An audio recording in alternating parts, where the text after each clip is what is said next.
Bueno, tengo el grato gusto de presentar al doctor Enrique Cosadame. Él está adscrito al Departamento de Farmacología, es jefe del Laboratorio de Motilidad Gastrointestinal y profesor titular de la alta especialidad de motilidad gastrointestinal del Instituto Nacional de Ciencias Médicas y Nutrición, Salvador Subirá.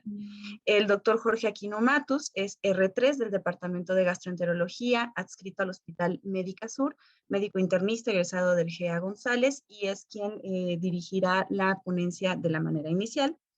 Y la doctora Joana Jiménez Pavón, yo, adscrita a la Clínica de Trastornos del Afecto del Instituto Nacional de Psiquiatría Ramón de la Fuente Muñiz. Daré la parte que le toca a psiquiatría dentro de este eje intestino-cerebro. El doctor Enrique Cosadame nos guiará en todos los comentarios y en las preguntas, siendo él el experto en motilidad gastrointestinal. Los dejo con el doctor Jorge Aquino Matus. Muy buenos días. Gracias a la doctora Joana del Instituto de Psiquiatría por la invitación.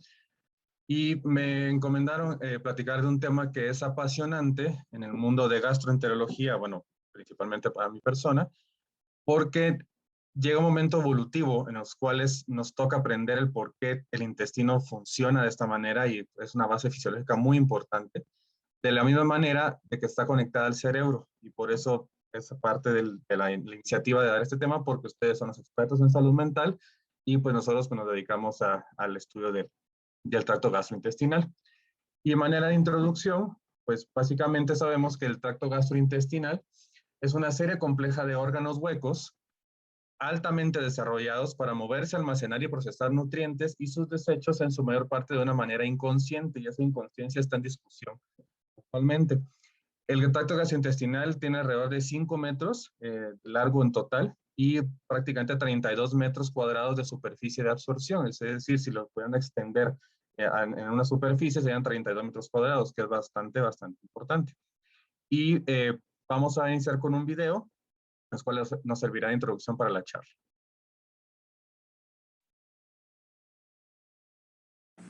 I was gulping down a chili dog after a hectic day of shopping when suddenly Teddy! Bobby took what he thought was his bear. The alarms went off in my stomach. It was a Maalox moment. Took my Maalox Plus. My doctor told me about it. It was strong enough to take care of my stomach so I could take care of my little bear lover. We don't take things from the store. We buy them. Write us about your Maalox moments. Maalox Plus, strong relief for all your Maalox moments. En los años 80, la compañía de Maalox presentó esta publicidad en los cuales se pudieron reflejar en la población porque todo mundo o todos hemos tenido un problema gastrointestinal asociado a enamoramiento, a estrés, a ansiedad. Y todos hemos sentido esa parte en el estómago, esa contractura, ese malestar. Y ellos tomaron esa parte que todos vemos y la tomaron como un Maalox moment, incluso lo patentaron.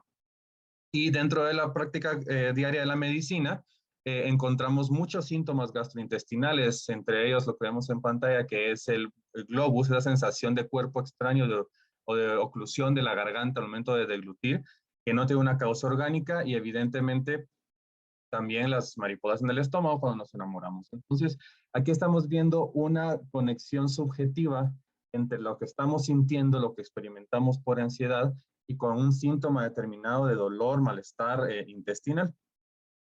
Tal ha sido el grado que también en los años 90, incluso muchas publicaciones no médicas generaron ya la discusión del eje intestino-cerebro, y el padre de la neurogastroenterología es un patólogo que con sus investigaciones pues ya ha podido dilucidar cómo está conectado el sistema nervioso central y el periférico con el sistema nervioso entérico. El doctor Michael Gershon fue nombrado como padre de la gastroenterología en los años 90 y tiene publicado un libro en el cual se menciona que es el segundo cerebro.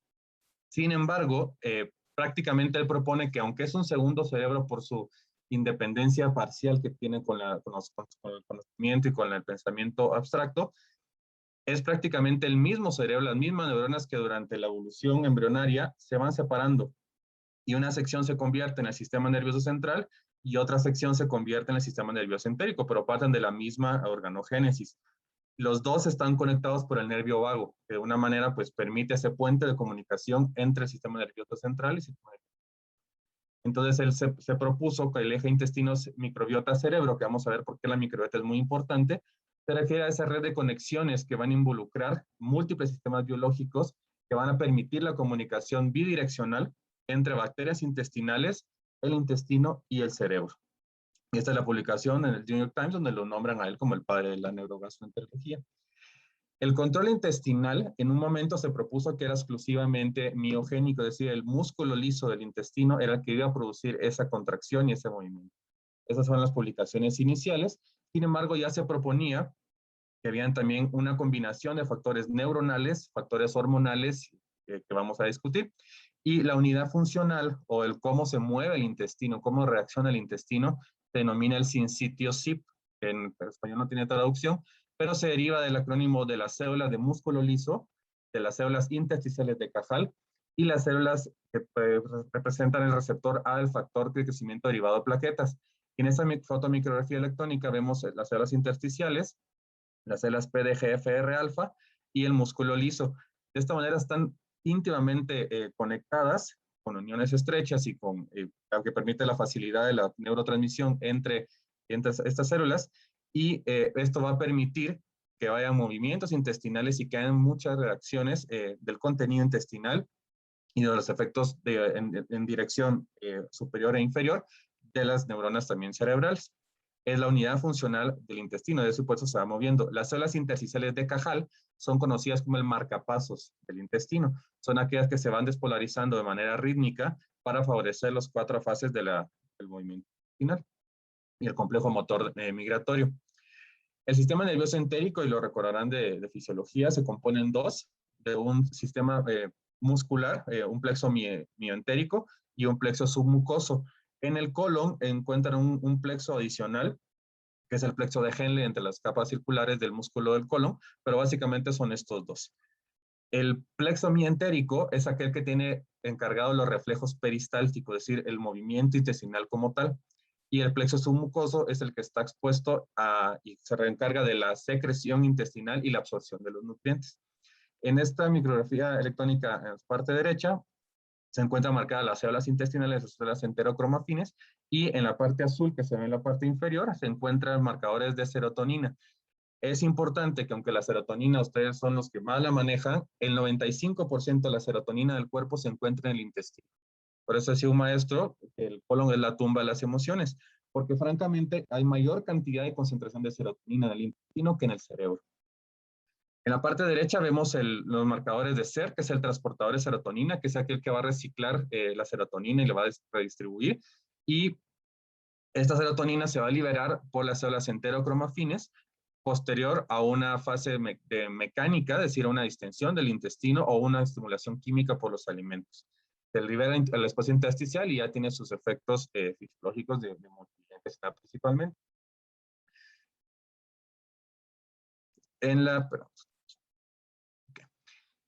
Adicionalmente, tenemos unas células que son las células IPAN, que son las células intrínsecas aferentes primarias, o las células conocidas como AH, que son las post-hiperpolarización. Estas células que van a estar, que son células neuronales, están dentro del plexo submucoso, el plexo mientérico, o incluso únicamente en el mientérico como células sensorreceptoras, y que van a permitir la comunicación de la mucosa intestinal hacia el nervio vago y las comunicaciones aferentes y eferentes de la médula espinal. Estas células son dependientes de canales de sodio y calcio, de manera similar a las neuronas cerebrales, y tienen una conductancia que se activa durante potenciales de acción de las otras células, por eso se conocen como post-hiperpolarización. Es después de potencial de acción, las células se van activando de manera lenta. Los mediadores de sensibilización neuronal en el eje intestino-cerebro son prácticamente los mismos que encontramos a nivel del sistema nervioso central. Evidentemente tienen otras fuentes de síntesis y liberación, prácticamente los mismos receptores y diferentes eventos en la motilidad, en la secreción y en la sensación visceral. La serotonina, que es el más importante probablemente por su concentración, se secreta en las células enterocromafines, en las células inmunes intestinales, a través de la microbiota intestinal, y aquí es donde empieza a tomar parte importante la microbiota y los nervios periféricos. Llega a diferentes receptores, conocidos, los 5-HT, y de hecho estos son dianas terapéuticas para las enfermedades de motilidad gastrointestinal. Tenemos medicamentos que nos estimulan estos receptores para favorecer la motilidad intestinal y manejo del estreñimiento en algunas ocasiones. Depende del receptor y de su localización, la serotonina puede tener efectos de incrementar la motilidad o disminuir la motilidad intestinal. Prácticamente siempre va a incrementar la secreción intestinal y también puede tener efectos de hipersensibilidad, es decir, de sensibilizar al intestino al dolor o de bajar esta sensibilización. Va a depender específicamente del receptor, no tanto del neurotransmisor. En este resumen encontramos de igual manera la histamina, la norepinefrina, el óxido nítrico, que francamente disminuye la motilidad intestinal, el glutamato, el GABA, factor neurotrópico derivado del cerebro, y el cortisol. Y aquí el cortisol llega un papel muy importante porque es parte de la maduración del eje hipotalámico hipoficiario, que vamos a ver cómo se involucra dentro de la microbiota intestinal. Este es un resumen de 8 neurotransmisores, pero se han reportado más de 30 sustancias que median la sensibilización y movimientos intestinales, que de igual manera se encuentran a nivel cerebral. Esta es la primera lección, que los medicamentos que utilizamos, tanto los gastroenterólogos como los psiquiatras, van a llegar francamente a los receptores de serotonina cerebrales como intestinales. Es una lección que hay que tomar, pero va a depender mucho de la farmacodinámica y farmacocinética del fármaco, si permite la movilización a través de la barrera hematoencefálica, para que eso tenga efectos sistémicos adversos si se utiliza de manera primaria a nivel del intestino. El cerebro, intestino-cerebro van a actuar de la misma manera cuando se ven privados de información, es decir, prácticamente cuando el cerebro se duerme y entra en sueño. Tenemos ciclos de sueño de casi 90 minutos, que es el sueño REM, con movimientos oculares rápidos en los cuales ocurren los sueños. Y durante la noche, cuando el intestino está sin alimento y con una función basal y dormida prácticamente, tiene también ciclos de 90 minutos similares a los del cerebro, de contracciones musculares de onda lenta. De hecho, algunas veces se escuchan su movimiento intestinal cuando están dormidos, y son breves ráfagas de movimientos musculares rápidos, muy parecidos al REM.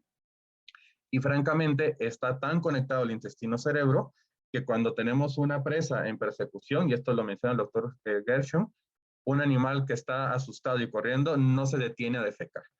Francamente, aquí empezamos a ver los efectos que tiene cómo el cerebro va a inactivar el intestino y viceversa. Es decir, los mecanismos de defensa autónomos de la presa no van a hacer que en ese momento se detenga a defecar ni que secrete materia intestinal. Al contrario, va a inhibir todo eso y va a desencadenar, va a destinar todos los mecanismos de defensa para huir.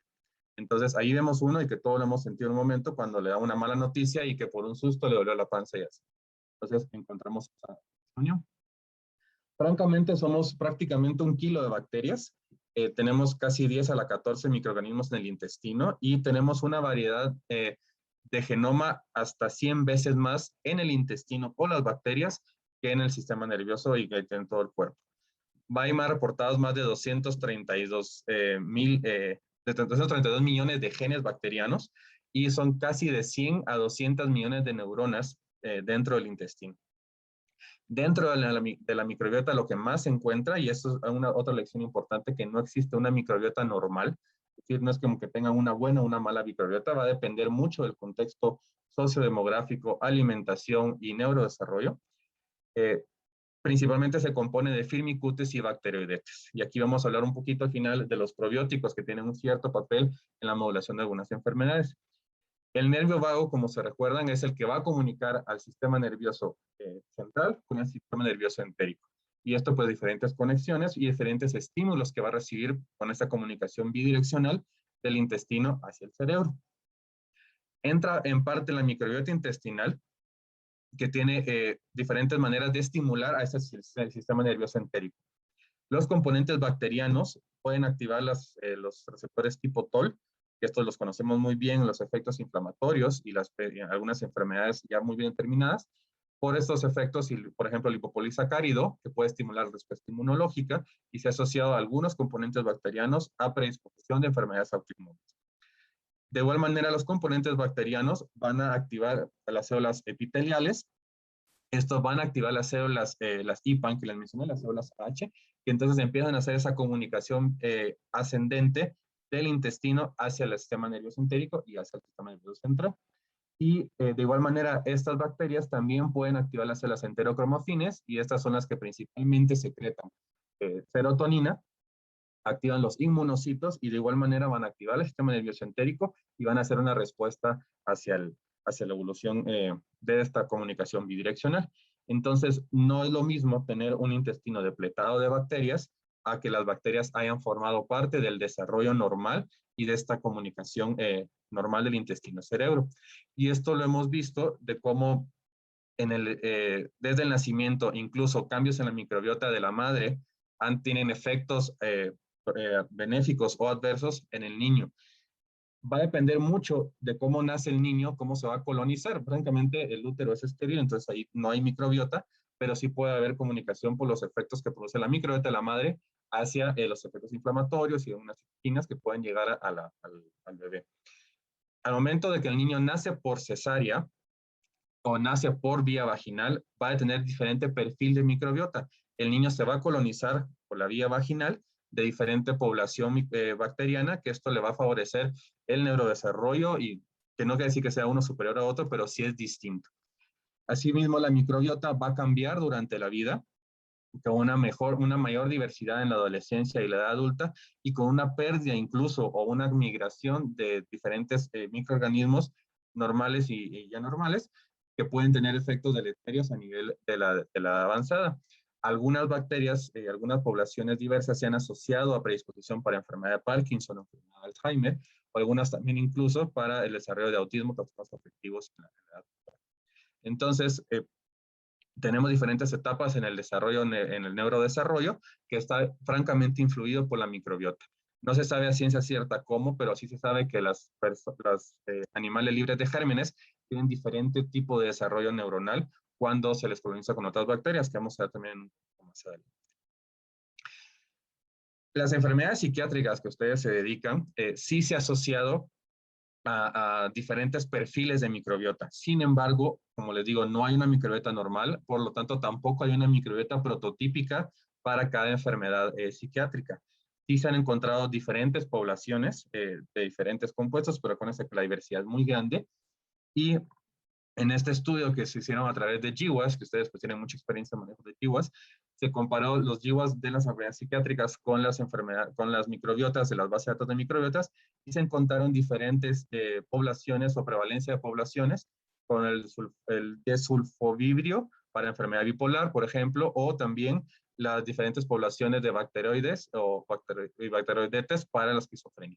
Entonces, aunque no se puede hacer actualmente un perfil de microbiota específico para enfermedades psiquiátricas, sí se han encontrado diferentes sobrepoblaciones o diferentes cambios en el contenido de microbiota intestinal de acuerdo a las enfermedades psiquiátricas. No se sabe actualmente si es causa o efecto, pero por lo menos se han encontrado asociaciones de las mismas.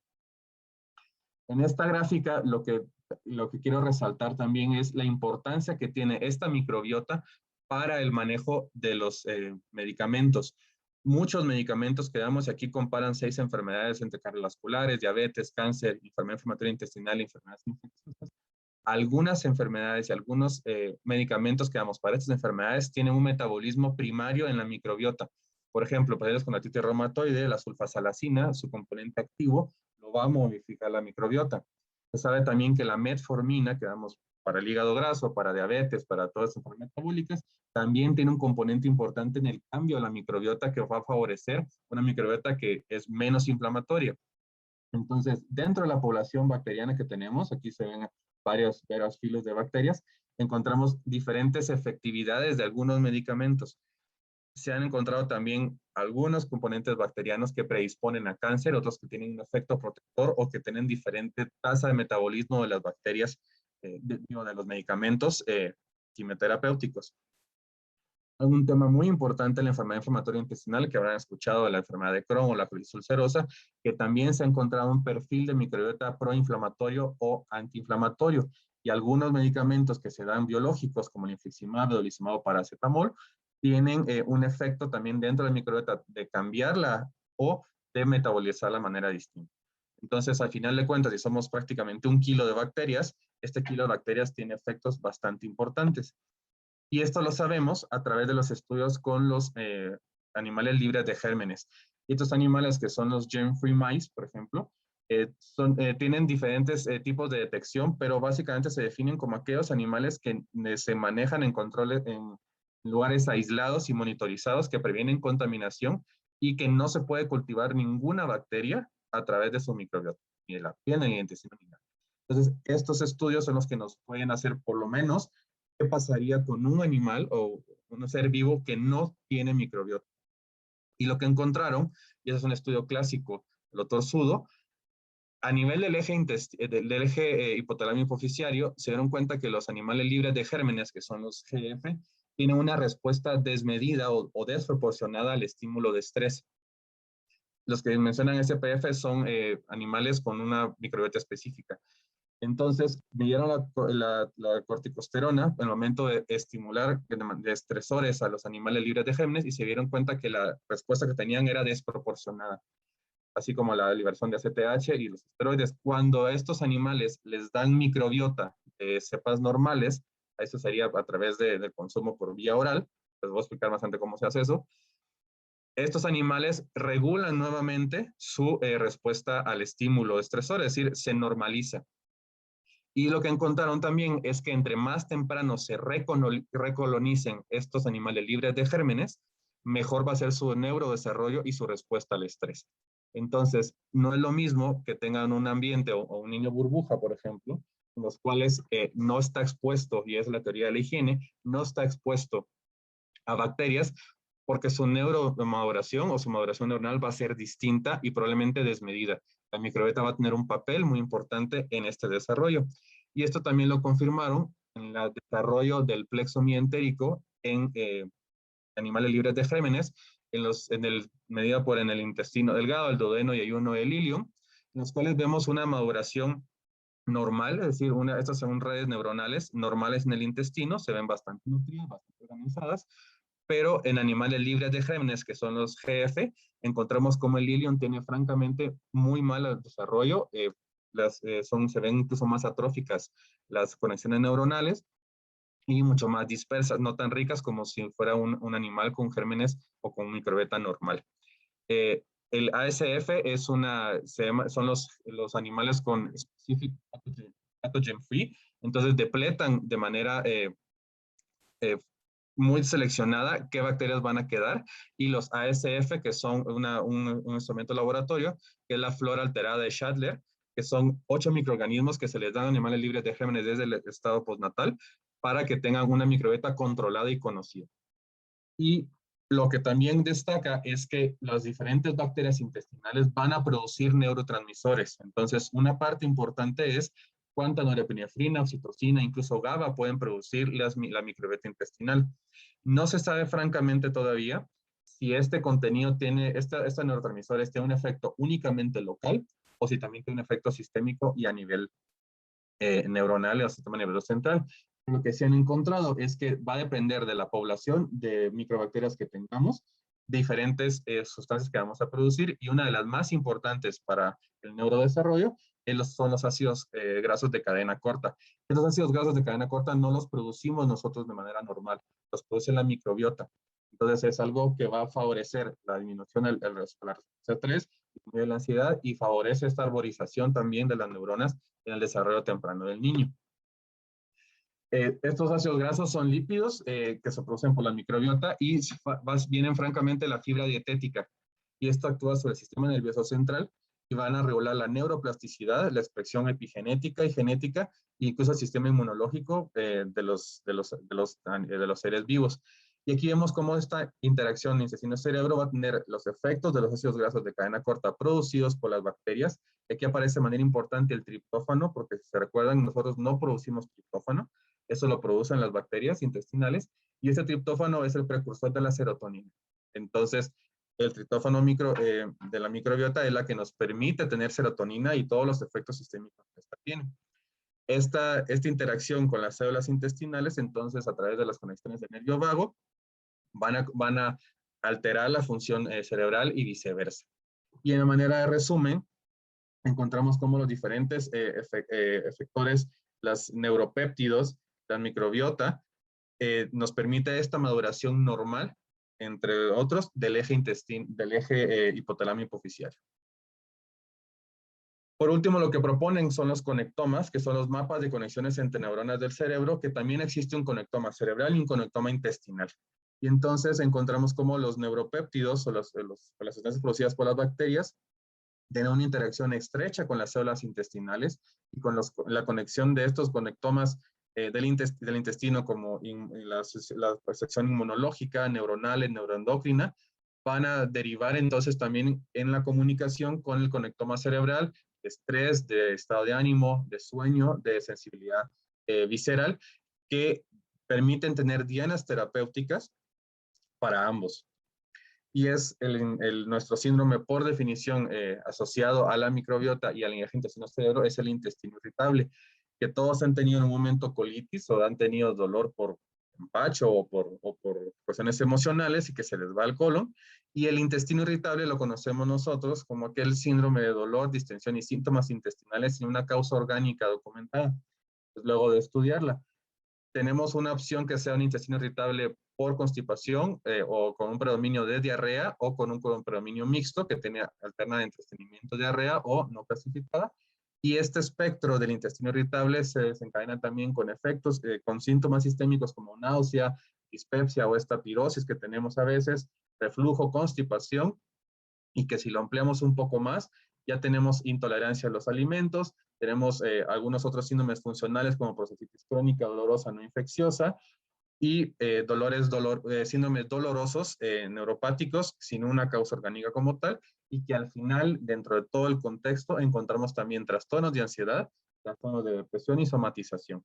Entonces, el intestino irritable tiene una gran prevalencia en el mundo, y en esta epidemiología vemos cómo México tiene una de las prevalencias más altas, y de aquí parte la teoría de que el intestino está francamente conectado al cerebro por estos efectos sistémicos que tienen los síntomas gastrointestinales sobre el estado de ánimo y viceversa, el estado de ánimo y los trastornos neuropsiquiátricos sobre los síntomas viscerales.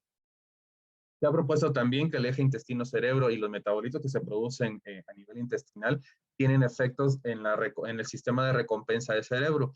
Y esto es prácticamente porque los alimentos y algunas sustancias bacterianas van a favorecer la producción de las hormonas intestinales como la colecistoquinina o el GLP-1 y el péptido Y. Estos tienen efectos a nivel del sistema nervioso central para saciedad, para placer por alimentos, así como algunas drogas de abuso también van a generar estos efectos de placer y en el sistema de recompensa cerebral. Se sabe también que hay una microbiota específica o muy bien determinada para el intestino, para el síndrome para el hígado graso, incluso para los pacientes con diabetes, que va a favorecer este estado oxidativo persistente que le permite el intestino permeabilizarse y entonces exponer a las bacterias intestinales y sus productos al sistema nervioso entérico y posteriormente al sistema nervioso central. Entonces, lo que proponen es que como la hipervigilancia del sistema nervioso central, tenemos factores genéticos, factores psicológicos y algunos irritantes dentro de los alimentos que pueden ser productos alimenticios, productos bacterianos o incluso el mismo estado inflamatorio del intestino, va a tener esa interacción a nivel de las enfermedades psiquiátricas de igual manera, metiéndose incluso con los sistemas de recompensa. No se sabe, como les menciono, si los trastornos psicológicos, psiquiátricos son causa de los síntomas intestinales y viceversa, pero sí se sabe que van de la mano. Y en este estudio lo que encontraron es que por las escalas de medición de ansiedad y depresión, se encontró un exceso de prevalencia en pacientes que tenían colitis ulcerosa, que es un espectro de la enfermedad inflamatoria intestinal, así como el síndrome de intestino irritable. Y que esto se podía incluso en un momento llegar a modificar con intervenciones de microbiota de algunos medicamentos. Lo que sí se encuentra que la población basal, que sería el 1 o la referencia, los pacientes con enfermedad inflamatoria intestinal o con síndrome de intestino irritable tienen mayores síntomas depresivos y ansiosos a lo largo de su vida. Y esto pues es algo importante porque además de la enfermedad orgánica que están teniendo por colitis ulcerosa, por ejemplo, tienen que abordarse la parte neuropsiquiátrica.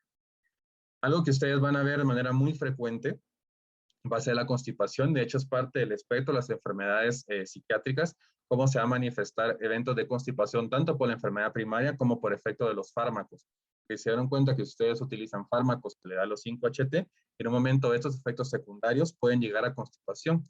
En este estudio de pacientes internados en un hospital psiquiátrico encontraron que la prevalencia de constipación fue del 20% por cualquier enfermedad psiquiátrica que se internara, entre enfermedades bipolares, en trastornos de ansiedad, y lo que es importante es que en menores de 60 años, esta prevalencia podía ser hasta el 20% en trastorno bipolar, no así en trastornos de enfermedades por ajuste o esquizofrenia o otras enfermedades psiquiátricas.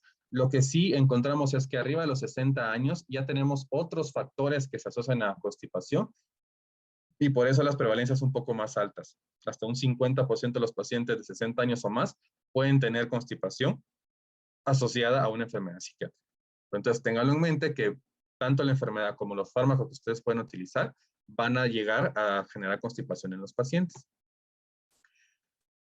No dejando todo perdido, sí se ha encontrado que la terapia cognitivo-conductual puede mejorar los síntomas de estos pacientes y es un estudio comparativo de una terapia cognitivo-conductual basada en casa, es decir, con contacto mínimo, que es la MC, una terapia cognitivo-conductual usual y la educación e intestino irritable. Y en este estudio lo que encontraron es que la terapia cognitivo-conductual más la educación de la enfermedad por síndrome de intestino irritable tenía los mejores resultados para el control de síntomas. Y eran 4 sesiones, primariamente en casa, sin un contacto estrecho. Y en los pacientes que se les dio la terapia cognitivo-conductual más la educación en la enfermedad, en la síndrome de intestino irritable, tuvieron mejor control de síntomas, adicionalmente los fármacos y otras intervenciones que se pueden hacer. Entonces aquí le estamos dando un papel para no olvidarnos que las enfermedades intestinales funcionales pueden tener un componente que pueden ustedes llegar a intervenir de manera positiva en el paciente. Muchas veces lo que el paciente encuentra es múltiples y múltiples médicos que le cambian antiespasmódicos, le cambian medicamentos y nunca se ataca la parte importante psiquiátrica que le va a favorecer el control de estos síntomas. Y en intervenciones de microbiota se han hecho varios estudios y lo que sí se ha encontrado es que la suplementación de estos pacientes con Bifidobacterium longum en pacientes con depresión e incluso con resonancia magnética funcional encontró que se disminuía los scores de depresión, no tanto los de ansiedad, pero que sí habían diferentes zonas de activación en los pacientes previo al tratamiento y posterior al tratamiento, sobre todo en la amígdala, que sabemos que está asociada a los trastornos de depresión y de ansiedad. Entonces, esto le está dando un papel importante a este restablecimiento de una microbiota menos inflamatoria o con efectos favorables al sistema nervioso central, en pacientes que con depresión podrían, al momento de intervenir en la microbiota, poder tener mejor control de síntomas, incluso evidenciado por diferentes zonas de activación neuronal.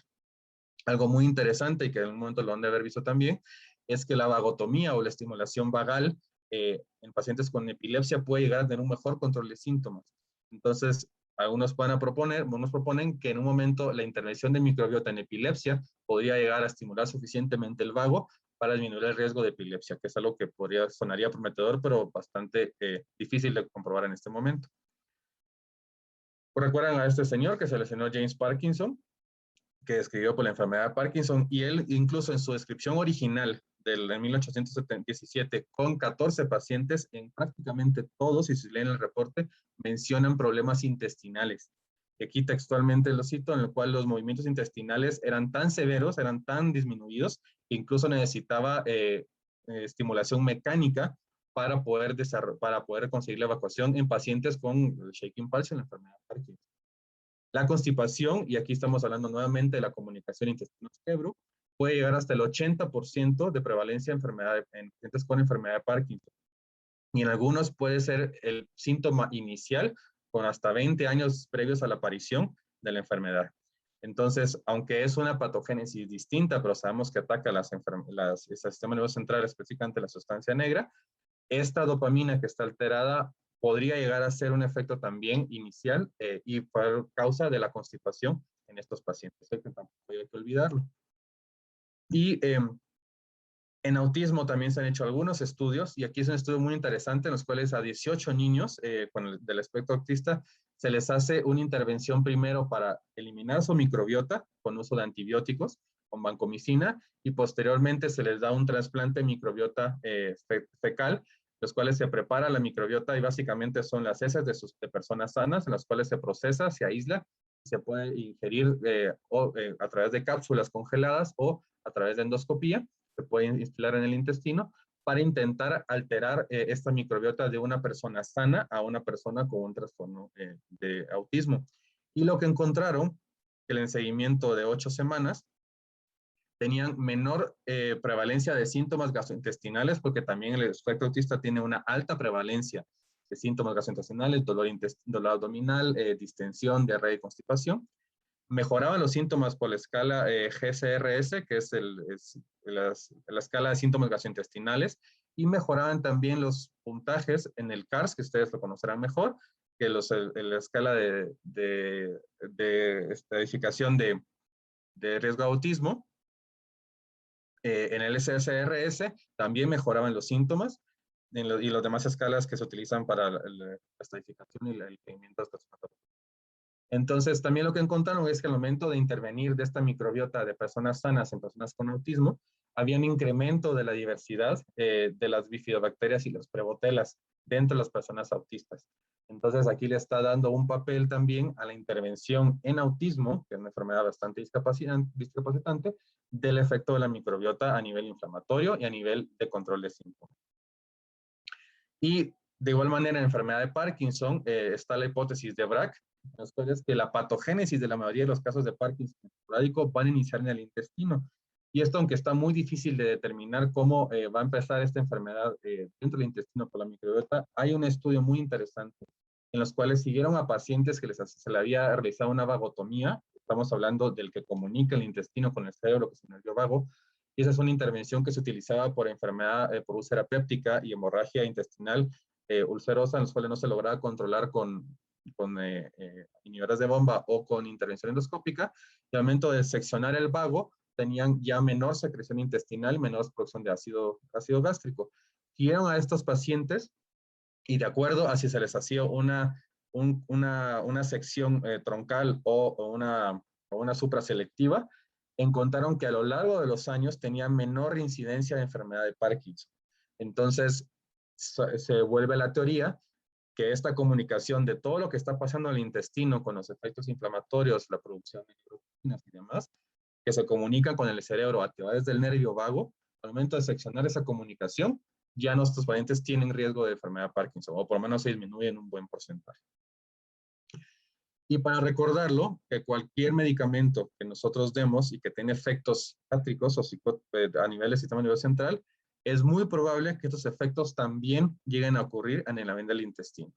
Y dentro de nuestra escenario, en la parte de gastroenterología, para los efectos neuromoduladores, para el manejo de las enfermedades funcionales, gastrointestinales, tenemos prácticamente los mismos medicamentos que ustedes utilizan, antidepresivos tricíclicos, los SSRI o los de noradrenalina, a dosis normalmente más bajas de lo que ustedes las van a iniciar. Es decir, nosotros, por ejemplo, en pacientes con intestino irritable, con sensibilidad visceral, utilizamos amitriptilina, incluso 12.5 miligramos hasta un 25 miligramos, que es lo que hablamos próximamente, y el paciente tiene alivio de los síntomas con 12.5 miligramos, es decir, una dosis muy, muy baja de lo que ustedes están acostumbrados a utilizar. Lo que sí es importante es que si estos pacientes tienen una enfermedad psiquiátrica prevalente, estos fármacos se deben ajustar a la enfermedad psiquiátrica, no a la enfermedad de intestino irritable, porque entonces vamos a tener un mayor efecto a nivel sistema nervioso central o a nivel psiquiátrico, y por consiguiente van a mejorar de la misma manera los síntomas gastrointestinales. Entonces, aquí está la diapositiva donde están los fármacos que nosotros utilizamos y que son prácticamente los mismos que ustedes utilizan. Lo que sí es importante es que podamos perfilar a los pacientes de acuerdo a los síntomas y a los efectos adversos que vamos a poder manifestar. Porque si el paciente tiene, por ejemplo, diarrea funcional, lo que se recomienda es utilizar los antidepresivos tricíclicos o los inhibidores de recaptura de serotonina o la paroxetina, porque tenemos como efecto adverso favoreciendo al estreñimiento. Entonces, el paciente que tiene diarrea funcional, al neuromodularlos con estos fármacos, vamos a mejorar el síntoma de diarrea. Y de igual manera, si tenemos constipación, Estos pacientes les podemos dar los SSRI sin la paroxetina, porque la dosis alta sí produce constipación, para entonces tener esta estimulación del tracto gastrointestinal y mejorar el síntoma de constipación.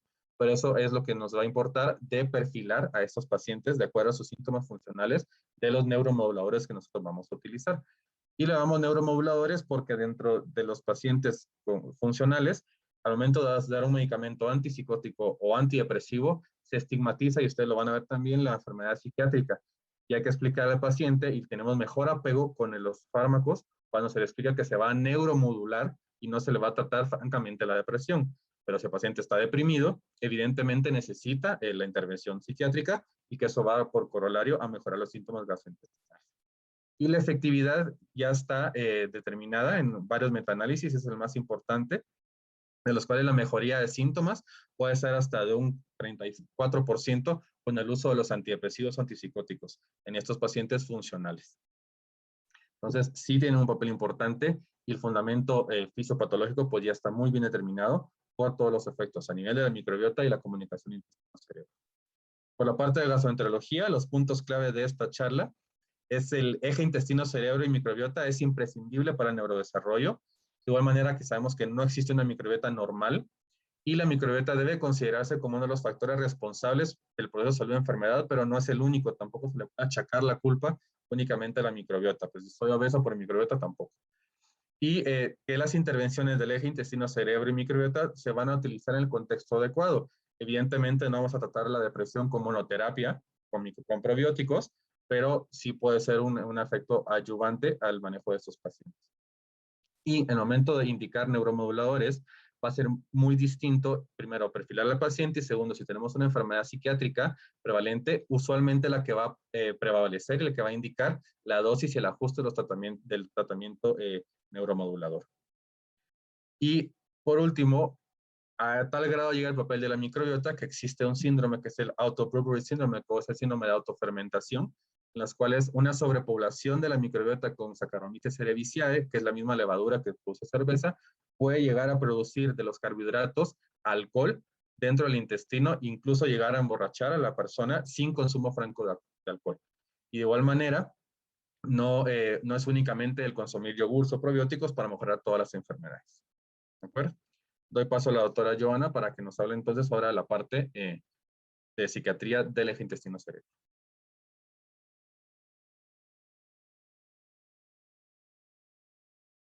Daughter's dates give me Maalox moments. Hey, I'm here! Last night was a real doozy. What a Maalox moment. My stomach did flip-flops. Good thing Extra Strength Maalox Plus is so strong. My doctor recommended it, and it's the strongest antacid I can buy. With teenagers, Maalox is a must. Nice house. Nice earrings. Write us about your Maalox moments. Extra Strength Maalox Plus. Strong relief for all your Maalox moments. Daughter's dates give me... Bueno, muchas gracias por poner atención a la primera parte. Aunque estamos hablando del mismo eje intestino y cerebro y van a ver varias cosas parecidas, intentamos hacer esta presentación dinámica, no repetir, decir cosas desde diferentes perspectivas, pero estamos hablando de un eje complejo, que de hecho el manejo es multidisciplinario. Entonces, uno de los principales problemas que tenemos sería cómo explicarnos, y ya sabemos, ya hay comerciales incluso donde nos dicen que este eje, que hay una conexión directa entre todo lo que es el intestino y el cerebro, ¿cómo explicamos esta interacción para el desarrollo de las enfermedades mentales? Bueno, en las últimas décadas, además, se ha visto un crecimiento exponencial de la investigación que involucra tanto la microbiota como la contribución de esta en la salud mental. Y gracias a los hallazgos de esas investigaciones es que recientemente tenemos más fortaleza en la teoría que cobra mayor relevancia para explicar la relación que involucra el papel tanto de la microbiota en el neurodesarrollo y los periodos de ventana, los cuales son muy importantes. Hubel y el doctor Wiesel, ganadores del Premio Nobel de Fisiología en 1981, ya habían demostrado con sus experimentos que existen periodos de tiempo clave en el neurodesarrollo, en donde necesitamos ciertos estímulos externos para calibrar el correcto desarrollo neuronal. Entonces, cuando tenemos disrupciones, muchas veces sensoriales externas o internas, hay disrupción de estos periodos y esto altera la actividad neuronal. Estas alteraciones pueden ser reversibles, pero igualmente de manera momentánea, por un tiempo determinado en esta ventana. Una vez que pasa este tiempo de ventana, las alteraciones en el neurodesarrollo se vuelven permanentes. Y estas mismas periodos de ventana los vemos en el eje microbiota cerebro. Entonces tenemos periodos muy, muy sensibles en donde alteraciones en nuestra microbiota pueden alterar nuestro neurodesarrollo de manera importante. Uno de ellos, el principal, es el periodo de nacimiento, y sabemos que al menos en los bebés nacidos por vía vaginal, la mayoría de los primeros colonizadores intestinales se transmiten directamente de la microbiota materna, de varios sitios, pero predominantemente tanto de la microbiota vaginal al paso y de las heces de la madre, y es la encargada esta microbiota inicial primigenia de la extracción rápida de nutrientes para el desarrollo rápido del sistema nervioso central del cerebro del bebé, en lo que forma su primera microbiota.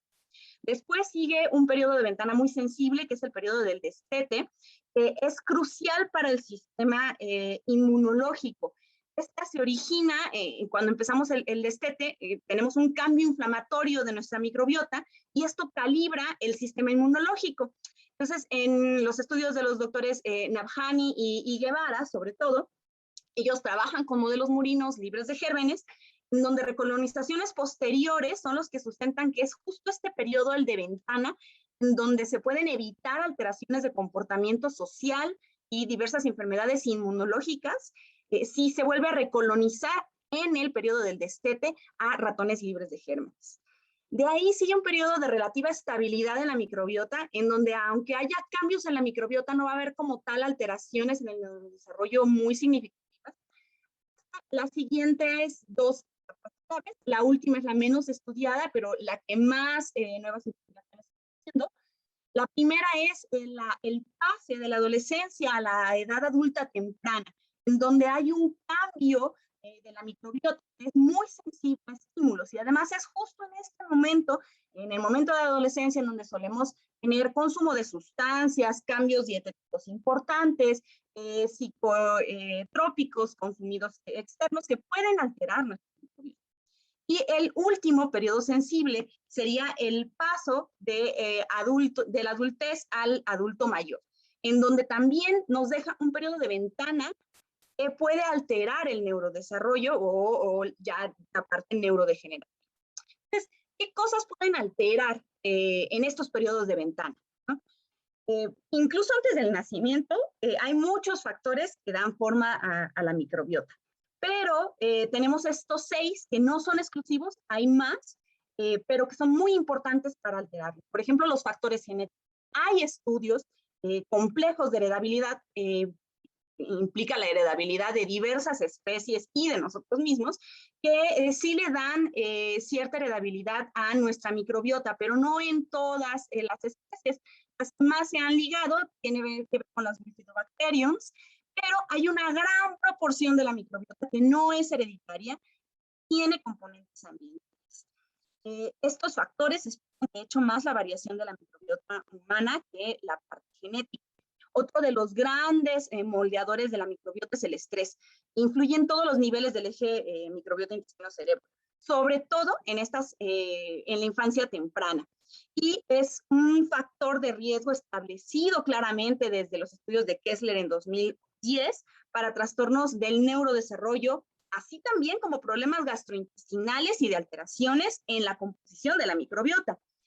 En humanos lo vemos también en estudios longitudinales, y también tenemos modelos animales experimentales de estrés en vida temprana que intentan replicar estos hallazgos que hemos visto observacionales en los trastornos mentales. El modo de parto al nacer, ya lo vimos antes, es muy, muy importante porque nos da una exposición a gran escala a microbios ambientales a los cuales no tenemos acceso antes de esto. El modo de nacer por cesárea sí da una microbiota, un perfil que se asemeja más al de la piel adulta o a la microbiota hospitalaria que al de nuestra madre. Uno de también los más importantes es la dieta, ya que durante la infancia los hallazgos más sólidos en microbiota es que los bebés alimentados con fórmula y amamantados exhiben perfiles muy diferentes a los que tienen lactancia materna exclusiva.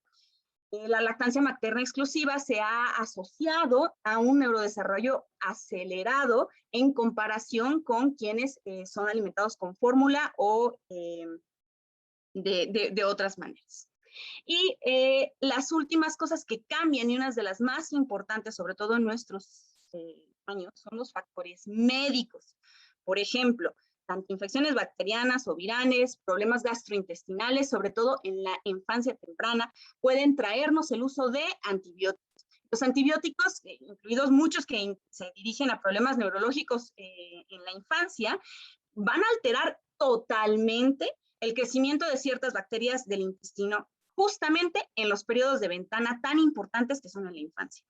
Cuando hacen el pareo de ver los periodos de ventana con algunos tipos del neurodesarrollo y los cambios específicos en microbiota que se han observado, resulta que todos se alinean. Entonces, por ejemplo, el periodo de ventana específico para la función sensorial se alinea con un cambio en la microbiota que generalmente viene con el primer año de vida, el desarrollo del lenguaje, justamente queda, por ejemplo, con otro gran cambio en la población de la microbiota, en la diversidad alfa que está teniendo, y además justo cuadra con las edades en donde normalmente nosotros vemos el desarrollo de las enfermedades psiquiátricas o de los trastornos psiquiátricos mayores que más implicación tienen en el neurodesarrollo, en la neuroplasticidad. Tenemos dos estudios, por ejemplo, uno de los más importantes es de la corte finlandesa de 300 personas, una N bastante grande, en donde la microbiota, diversos perfiles de microbiota en la infancia, en niños de 6 años, se relacionaba con algunas características de comportamiento social, de reactividad emocional, regulación emocional y extraversión. Entonces, se dieron cuenta que hay una liga entre la parte incluso de comportamiento social y los perfiles de microbiota específicos. Ahora, ¿cómo podemos entonces comprobar que sí hay una relación como tal? Bueno, nosotros no podemos hacer personas libres de gérmenes, eso estaría éticamente muy mal, pero desgraciadamente sí tenemos modelos que podrían replicar esto, que son el uso de antibióticos de manera indiscriminada, por lo menos en el primer año de vida de los niños. Esto es pues, un bombazo, depleta totalmente la microbiota, únicamente nos dejaría libres de gérmenes, y entonces, desgraciadamente, gracias a estos panoramas, hemos visto lo que pasa en las alteraciones de la microbiota en el neurodesarrollo post-uso de antibióticos. En estos tres grandes estudios, el primero en el 2017, se checó que el uso de antibiótico en el primer año de vida tenía un efecto negativo sobre el coeficiente intelectual y estaba también asociado con alteraciones en el comportamiento, síntomas de trastorno posicionista desafiante o incluso el diagnóstico ya dado a los 6 años que se hicieron a los niños, inatención y sintomatología depresiva, ¿sí? Esta relación ha sido replicada en diferentes estudios. Y además estos estudios posteriores ya controlaron para la causa del uso de antibióticos y entonces quitaron a la parte de sepsis, que podría también tener su misma contribución a la parte del neurodesarrollo, pero en niños en donde tal vez no hubiera estado tan justificado el uso de antibióticos de esa manera, es al que el uso de antibióticos asociados tensionales a los 4 o 5 años de edad, y así como un incremento en las ondas delta en el electroencefalograma. Entonces, si nos damos cuenta cómo esto interactúa con nuestro cerebro, sobre todo tiene que ver con el eje hipotálamo y con la corteza, con nuestro tracto espinal, pero sobre todo, y el más importante de todos, es el nervio vago, ¿sí? Y esto no nada más tiene implicaciones directas con neurotransmisores, sino con el sistema inmune, con la extracción directa de nutrientes por parte de nuestro intestino para formar directamente nuestros sustratos, y con alteraciones en la barrera hematoencefálica. Ya les habló el doctor Jorge Aquino Matos de algunos de estos compuestos que forma el intestino y de los cuales no podemos acceder si no tenemos una microbiota. y entre ellos están los ácidos grasos de cadena corta. Esto sobre todo lo que van a terminar haciendo son sustancias como el butirato, que en general se ha postulado, y esto se ha probado a nivel probeta, inhibe la desacilación de las histonas, o sea, tendría cambios directos sobre las histonas que nosotros sabemos que van a repercutir en la neuroplasticidad de nuestro cerebro. Un resumen rápido del cuadrito que les estaba poniendo, y entonces vemos que algunos gérmenes, directamente algunas bacterias, producen neurotransmisores que todavía no sabemos exactamente cómo funciona para pasar a la función del sistema nervioso central, pero que se teoriza que tiene que ver con la integridad del nervio vago. Entonces, cuando esto pasa, viene un boom de investigaciones que tienen que ver con la parte psiquiátrica, los desórdenes psiquiátricos y las alteraciones tanto de la microbiota como también de síntomas gastrointestinales. Aquí podemos ver un resumen en los artículos que yo les compartí, los pueden leer lentamente, en donde están los hallazgos que se han encontrado en los observacionales y algunos modelos murinos y de otros animales que se han propuesto para explicarlos, en donde se ha replicado cierta sintomatología psiquiátrica relacionada con las vías que se están viendo involucradas. Por ejemplo, en resumen, en el autismo se ven alteraciones gastrointestinales más comunes que en personas neurotípicas. Y esta correlación, además de la gravedad de los síntomas gástricos, se da con la de los síntomas del comportamiento. En el estudio longitudinal que les hablaba el doctor de 18 niños, se les siguió, primero se les depletó con antibióticos, se hizo el trasplante de microbiota fecal, y esto redujo síntomas gastrointestinales, mejoró habilidades cognitivas, y además esta mejoría parece que permaneció 8 semanas y en un seguimiento de 2 años. Sin embargo, muchos de estos estudios, aunque sí se han replicado en modelos murinos, a la hora de controlar para la validez interna han fallado. Entonces hay que tomarlos con precaución, y esto pasa con todas las enfermedades. En el caso del Alzheimer, por ejemplo, se ha visto un perfil con un exceso de firmicutes, sobre todo, y de Bifidobacterium spp, de Escherichia y de Shigella. En otras enfermedades neurodegenerativas muy apegadas a las neuropsiquiátricas, como la esclerosis múltiple, se ha visto una microbiota mayormente con gérmenes como el Doria, Blautia, Pseudomonas, Mycoplana y Akkermansia. Y en los perfiles de trastornos de ansiedad y depresión, los trastornos afectivos, se ha visto sobre todo exceso de proteus y una disminución general de bifidobacterias y actinobacterias, que ya vimos actúan sobre todo en GABA. ¿Esto qué es lo que hace? Bueno, hace que ahora se estudie lo que serían los psicobióticos, ¿no? Y los psicobióticos es esta promesa de un medicamento, de una formulación, que ya sean probióticos, porque son directamente gérmenes, o prebióticos, que son cosas que influyen a que las bacterias creen cosas, que pueden alterar directamente el eje intestino-cerebro, ¿no? Y con esto tenemos los modelos que se replicaron en animales, y dándoles algunos probióticos como Lactobacillus reuteri, Lactobacillus rasmosius, Bifidobacterium, que son los más consistentes en los estudios. Se ha visto que aumentan, de hecho, la liberación de oxitocina, no nada más a nivel central, sino plasmático, y esto, su parte de sistema nervioso central sería a través del nervio vago, y se ha visto asociado a regulación de la plasticidad neuronal, aumento del comportamiento social, aumento de los niveles de oxitocina, tanto plasmáticos como neuronales, en modelos murinos. Cuando este es muy propuesto, por ejemplo, para modelos de trastornos del espectro autista. Osmosus, que aumenta en general GABA a través del nervio vago, su acción en el sistema nervioso central, se ha visto relacionado con disminución de la respuesta al estrés, y por lo mismo disminución de síntomas de ansiedad y de depresión parecidos en modelos murinos, igual que la Bifidobacterium longus, que ya de hecho hay varios ensayos clínicos que se están empezando, en donde también a diferencia, actuaría sobre factor neurotrófico derivado de cerebro, sobre todo a nivel intestinal. Después, por nervio vago, aumentaría a nivel central, también disminuyendo sobre todo síntomas depresivos en modelos murinos. Otros dos que se han estudiado, pero no se sabe muy bien su mecanismo, tiene que ver con los bacteroides frágiles y con estos ácidos grasos de cadena corta. Se teoriza que funcionan más por la parte de regular la neuroinflamación, disminuyendo la respuesta al estrés, aumentando habilidades comunicativas y disminuyendo síntomas de... Pero no son los únicos probióticos o prebióticos que se han probado.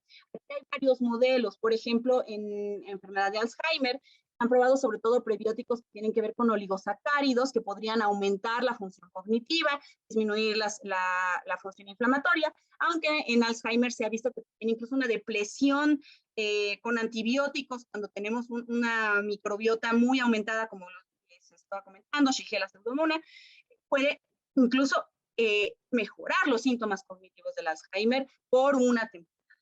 Y estos modelos se han repetido con otras enfermedades y hemos visto también implicación en sistema nervioso central y en habilidades cognitivas.